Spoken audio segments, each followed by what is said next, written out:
of the Pacific and its people, of the peaceful sea and the lands and lives it touches, and their meaning to us and to the generations to come.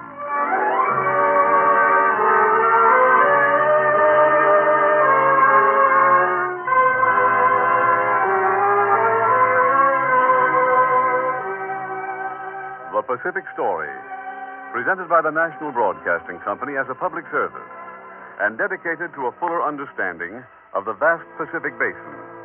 This broadcast series comes to you as another feature of the NBC Inter-American University of the Air, with drama of the past and present and commentary by Owen Lattimore, authority on the Pacific and director of the School of International Relations, Johns Hopkins University.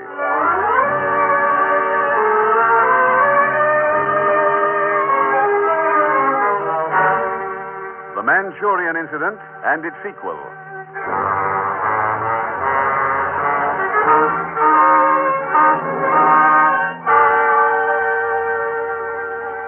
Today, the United Nations are locked in battle on a dozen fronts. Today, at last, the free nations are fighting to put down the forces they failed to halt by appeasement. World War II started in the Pacific and must be recorded as a monument to the futility of appeasement.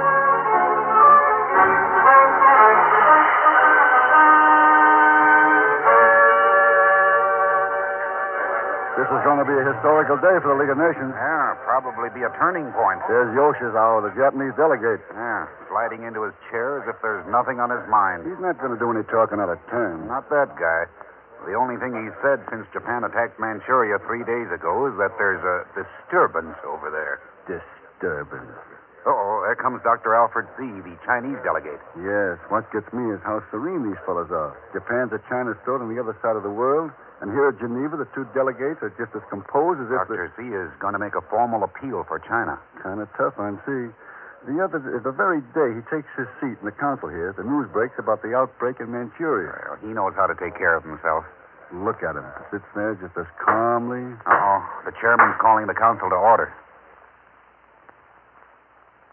Gentlemen, Dr. Alfred Z. of the Republic of China.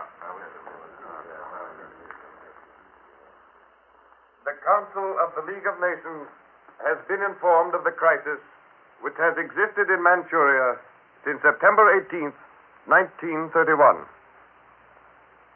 Under the terms of Article 11 of the Covenant, the Republic of China formally appeals to the League and requests that the Council take 3 immediate steps. The Republic of China requests, first, that the Council take steps to prevent the further development of a situation endangering the peace of nations. Secondly, that the status quo ante be reestablished in Manchuria. Third, that the Council determine the amounts and character of such reparations as may be found due the Republic of China. The Republic of China expresses its readiness for the dispatch of a neutral commission. He's certainly putting it up to the League of Nations. He's laying the whole Manchurian incident right in the lap of the council. The League is going to have to put up on its hind legs and do something about it. Yes, the Chinese government's disclaimed all responsibility for the outbreak and said that it was caused entirely by Japanese aggression. That puts Japan in a ticklish situation. It puts the League of Nations in a ticklish situation.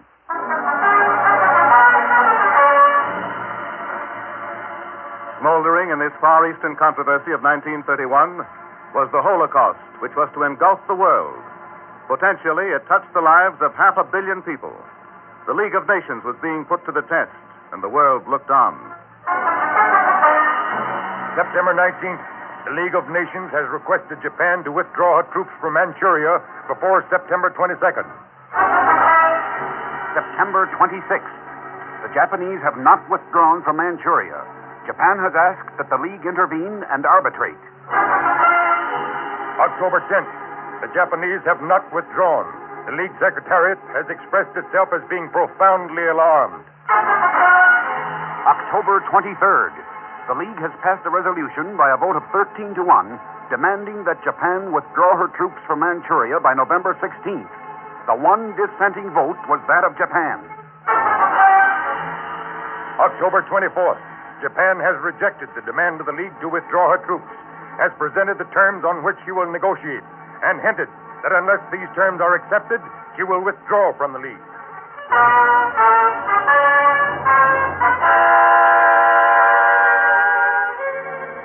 With the passing days, Japan's position became clear. The League rejected the Japanese terms and guaranteed the integrity of China. Daily, the situation became more tense. Dr. Z said, China is willing that a neutral committee be sent to Manchuria to determine the true facts. To this, the Japanese representative, Yoshizawa, answered, Japan is unable to approve of this suggestion. In spite of this, a committee was named to investigate. But Japan was not to be stopped by this. It refused to yield to conciliation, and instead... Well, will you look at this? Japan's created the puppet state of Manchukuo. Well, how do you like that? And they're asking the world to recognize its independence, too. That'll give you some idea of what Japan thinks of the League. And now they're opening up fresh attacks on China. Where's this thing going to stop? It's not going to stop, brother. Japan's going to keep going till somebody ups and... Before the Lytton Commission could make its report, Japan had invaded the province of Rihol and captured Shanhaikwan, the entrance from Manchuria into the main portion of China. The chess moves in the Pacific were coming fast now. Japan was setting the pace. Japan against the world. The League was struggling to check her.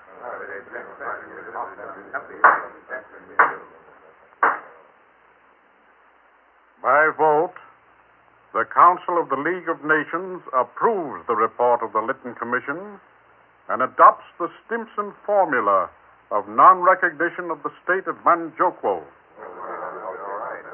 The next move was up to Japan. It was not long in coming. A month after the League had approved the Lytton report, Japan startled the world. Hey, look at him. What's Matsuoka doing? He's walking out, that's what he's doing. What? He's leading out the whole Japanese delegation. This is a date you can write down in your little book. March 27, 1933. If there's any doubt about what Japan has in mind, remember what Japan demonstrated to the rest of the world here today.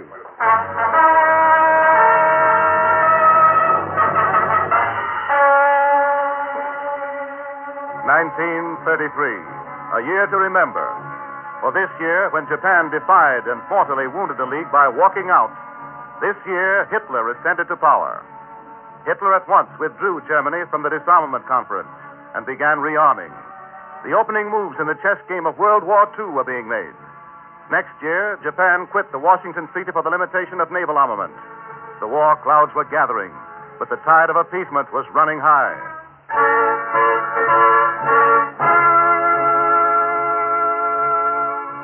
What Japan had done in Manchuria and what Japan had done at Geneva were not lost on Mussolini in Italy. This is our opportunity to take Ethiopia. The League will do nothing. The League did nothing but refuse to recognize Manchukuo.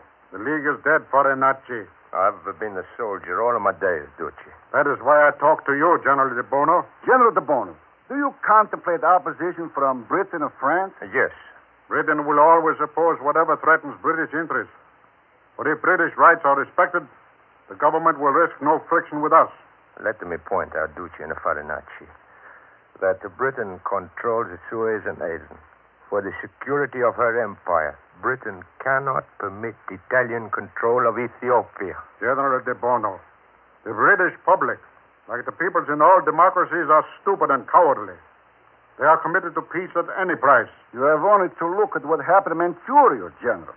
Geneva might well react more firmly next time. The problem of Ethiopia admits of only one solution. With Geneva, without Geneva, or against Geneva. Geneva has ceased to be a factor so far as Italy is concerned. Geneva has ceased to be a factor in any sense for the Nazi. An operation of the size you propose, Ducci, would require enormous preparation. De Bono, if you offer me all of Ethiopia on a silver platter, I would refuse it.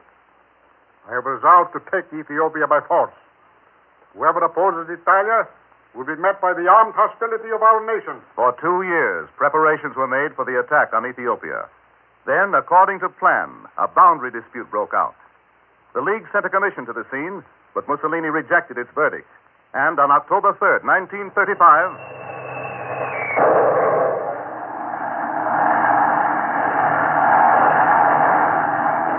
The League of Nations has ordered sanctions put into effect against Italy. They're going to try to make her... Those sanctions aren't doing any good against Italy. They'll never make Mussolini back down that way. Not one of the big powers is raising a hand against Mussolini. He's going right ahead as if nobody's objecting. Addis Ababa has been captured and Ethiopia is in the bag. The only thing Haile Selassie can do now is get out.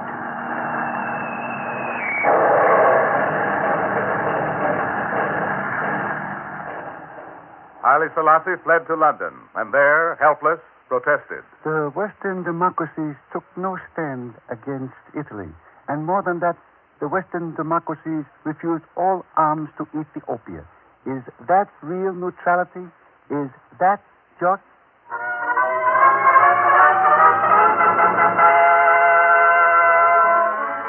The tide of appeasement was running high.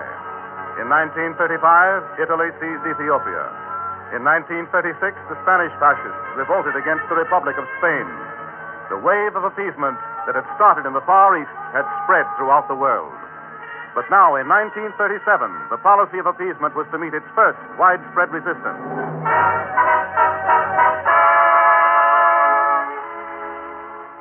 On the night of July 7th, 1937, the commandant of the Marine Guard at Peking received word from the Japanese commander in Peking. Well, this is strange, Major. What is it, sir? The Japanese are going to maneuver tonight in the dark. The commander's just informed me as a matter of routine. Did he indicate where they would maneuver? Well, apparently in the vicinity of the Marco Polo Bridge. Uh-huh. Why there? Well, I don't know. But you can be pretty sure that it's going to make the Chinese about as comfortable as we'd be if the Japanese were maneuvering in the middle of the night around Washington or San Francisco. Yes. That'll bring them pretty close to the Chinese garrison at Wanping. Wanping isn't more than a few hundred feet from the Hun River, where the bridge crosses. Well, it might be important, Colonel, that the railroad bridge there carries traffic to the heart of central China. Not only that, Major. It's only 10 miles from Beiping. You know, it might be a good thing for us to keep an eye open during the night. Open the gate! Open the gate! Open the gate! Open the gate! I demand that you open the gate! They are not opening it, sir. Shall I pound more? Beat the gate with your gun stock. Yes, sir. Open the gate! Open the gate! Japan demands that you open the gate! What do you want down there? Come down from that wall and open this gate. We wish to enter. The city gate of Wanping cannot be opened until morning. Japan demands that you come down and open the gate at once. What is it you wish? I insist upon talking to your commander at once. Open gate. The commander is right here. Where is commander? I am the commander. Your garrison has deliberately fired on my troops while we were maneuvering in the dark. One of my men is missing. No shots have been fired here. Open the gate. The gates of Wanping cannot be opened until morning. I demand to search the city of Wanping for offenders. I must ask you, as commander of the Japanese troops, to withdraw from the gates of Wanping. I demand to enter and search the city. I regret that I am unable to satisfy your demand tonight. Scattering rifle fire was almost immediately lost in the fire from Japanese artillery. As if the range had already been set, the Chinese military headquarters and the municipal offices of Wanping were demolished by the first salvo of Japanese shells.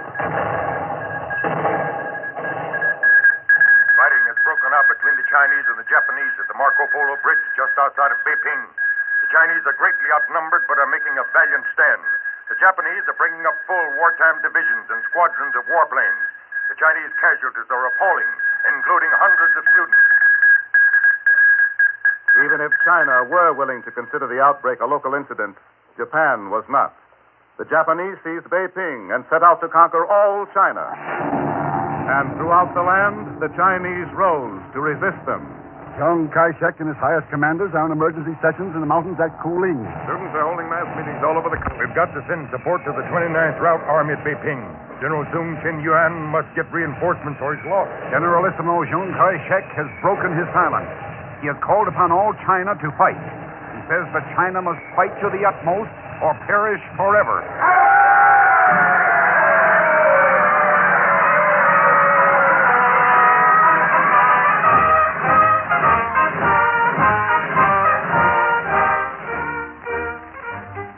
China alone stood up against appeasement. China resisted, knowing that the aggressors rampant in the world could not be appeased. But in Europe, appeasement had not yet reached its crest. It was to rise higher and higher and to reach its peak in Europe in September 1938 at Munich.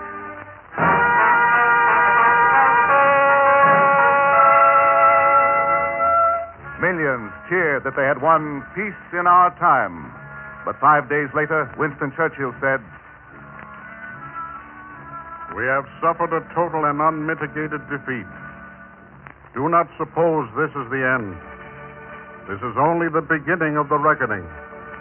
This is only the first sip, the first foretaste of a bitter cup, which will be proffered to us year by year, unless by supreme recovery of our moral health and martial vigor, we arise again and take our stand for freedom as in the olden time.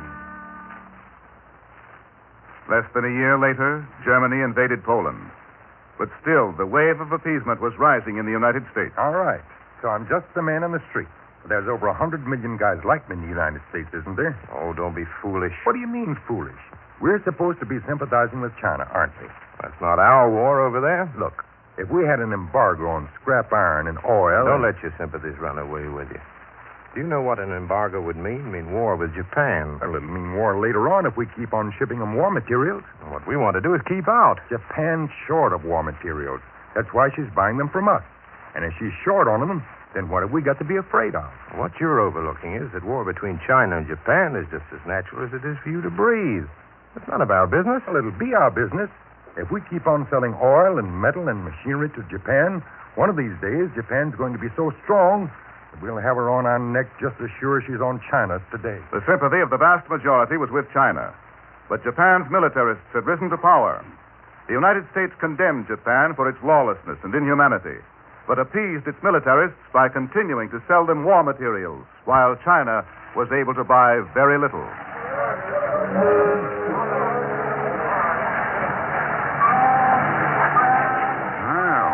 Loading another shipload of scrap iron for Japan, huh? Yeah.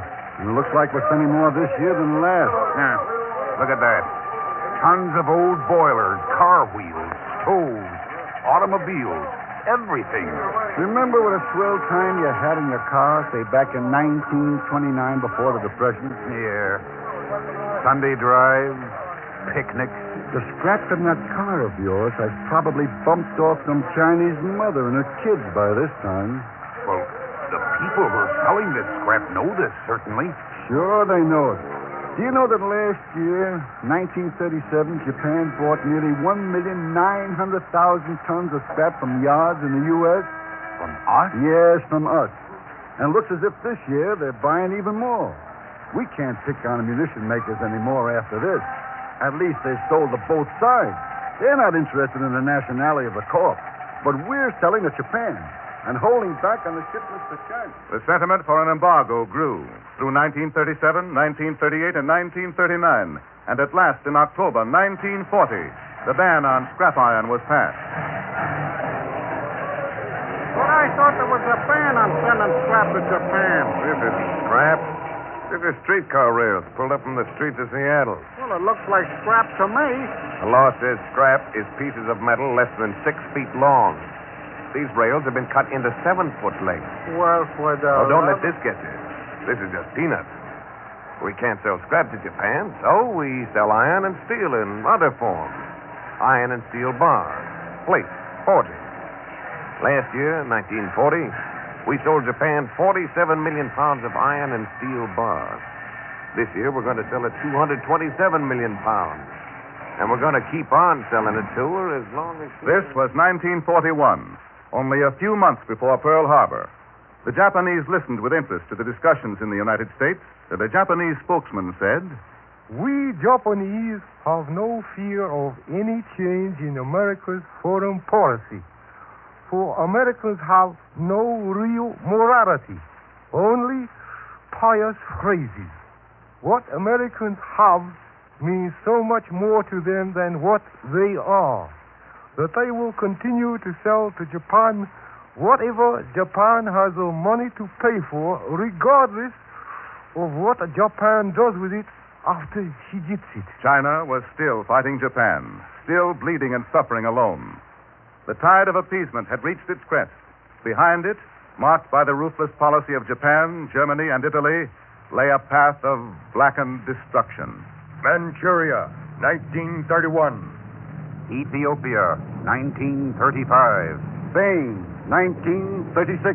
China, 1937. Austria, 1938. Poland, 1939. France, 1940. The United States, December 7th, 1941. Appeasement was killed at Pearl Harbor.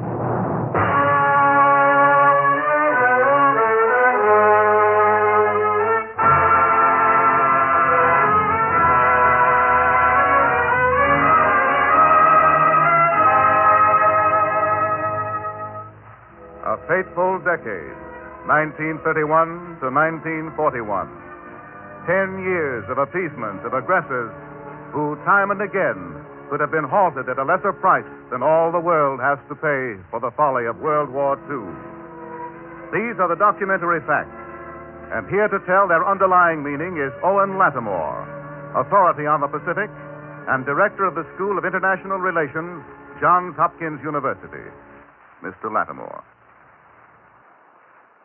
When Japan invaded Manchuria in September 1931, almost exactly 12 years ago, there was a widespread feeling in America and in some European countries that something ought to be done about it. But the people who felt this way were baffled by the problem of how to express what they felt in a way that would lead to action by the government. For a century, we had got used to the habit of thinking that the Chinese did not have either the power or even the knowledge to decide the most important questions affecting their own country.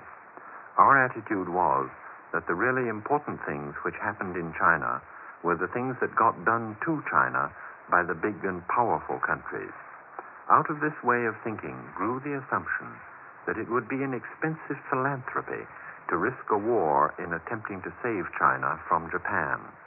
We didn't like what Japan was doing to China, but it never even occurred to us that the problem was one of helping China and at the same time helping ourselves by preserving a world safe to live in.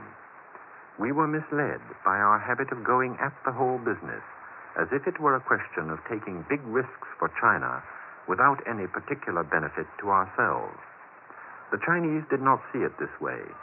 They thought it was desperately important to make us see that the real question was not only Manchuria as Chinese territory, but international security and ordinary procedure as world problems. When the Chinese brought the Manchurian crisis before the League of Nations, they were not hoping to maneuver other countries into carrying China's burdens, but they were hoping to compel other countries, especially Britain and America, to face their own international responsibilities. And I don't mean just technical legal responsibility. I mean responsibility in the sense that a grown-up person who earns his own living ought to regard himself as a responsible member of society. We need not suppose that the Chinese were innocent enough to think that the League of Nations was an impartial tribunal. It wasn't, and that is one reason why we got ourselves into another world war. The League was a kind of stock exchange of power politics, where profits and losses could be added up in committee meetings and written off in treaties. The trouble with such a way of handling the lives and interests of hundreds of millions of people is that, unless governments behave like responsible trustees, they end up with a terrific crash. The supposedly responsible governments of the world headed for such a crash when they sidestepped the Manchurian issue at Geneva. It is difficult to summarize the League of Nations' decision on Manchuria.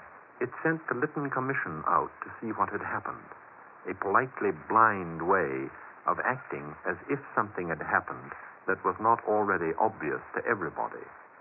The Lytton Commission's report was a masterpiece in the dignified acceptance of humiliating treatment by Japan. Japan left the League and set up in Manchuria a dummy government under the name of Manchukuo. This was a wonderful device for political racketeering. It enabled the Japanese to do exactly what they liked with a government which they had invented and which they controlled, at the same time insisting that this government was independent and that they had nothing to do with it. In other words, they had power without responsibility, and this is one of the most dangerous weapons in politics. America countered this move with the Hoover-Stimson doctrine of non-recognition.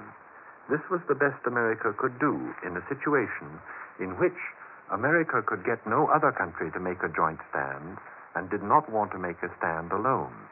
This doctrine did not confess that America had failed to rally international support against Japan, but did not promise that America would not do something about it in the future. These were delaying tactics, and they were skillful delaying tactics, but they could not prevent knowledge of the fact that the League of Nations, unable to stop Japan, could not stop any other country either.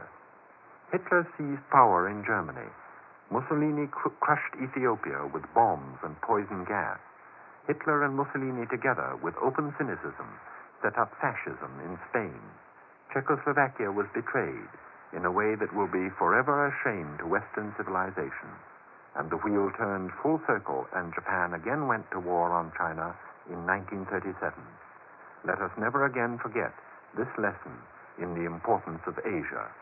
And now I want to make a suggestion to you on behalf of the radio station over which you have been listening to the Pacific Story. To buy a war bond, just call up this radio station. As a civilian who has been back and forth to the Far East since the war began, I have seen with my own eyes something of what has been done by our men and our equipment and our war bonds. Two things happen to you if you have the privilege of seeing what other Americans have accomplished overseas. First, you feel proud of the American men and women who are representing us over there.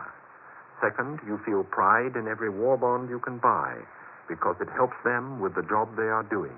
It backs the attack. It was not so very long after Pearl Harbor that I flew back from China to America. All along that immense air route at that time, American airmen and ground crews were keeping the planes going on just a wing and a prayer. Then last year I flew out to China again and back. By that time, the thin trickle of planes had become an immense river. Great bases had been cleared and fully equipped in primitive jungles. The men who were getting the planes out where they were needed were getting more there and getting them there faster because they were being backed in the attack by the factory workers and by every man, woman, and child who buys a bond.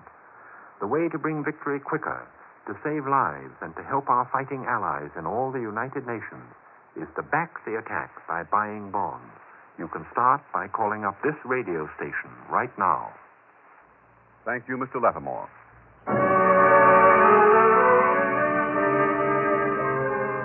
Next week at this same time, over most of these stations, we will present the Philippines and their fight for freedom, with drama of the past and present and commentary by Owen Lattimore, authority on the Pacific and director of the School of International Relations, Johns Hopkins University. You may secure an illuminating handbook of the Pacific Story with background information on each program in this series with suggested further reading. This Pacific Story manual will be sent to you for 25 cents in coin to cover cost of printing and mailing. Address the University of California Press, Berkeley, California.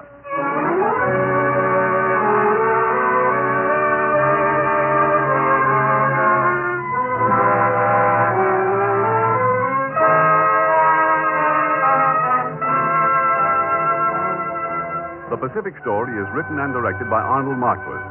The musical score is composed and conducted by Thomas Peluso. Your narrator, Gayne Whitman. This program has been presented as a public service and another feature of the Inter-American University of the Air by the National Broadcasting Company and the independent radio stations associated with the NBC network. This is the National Broadcasting Company.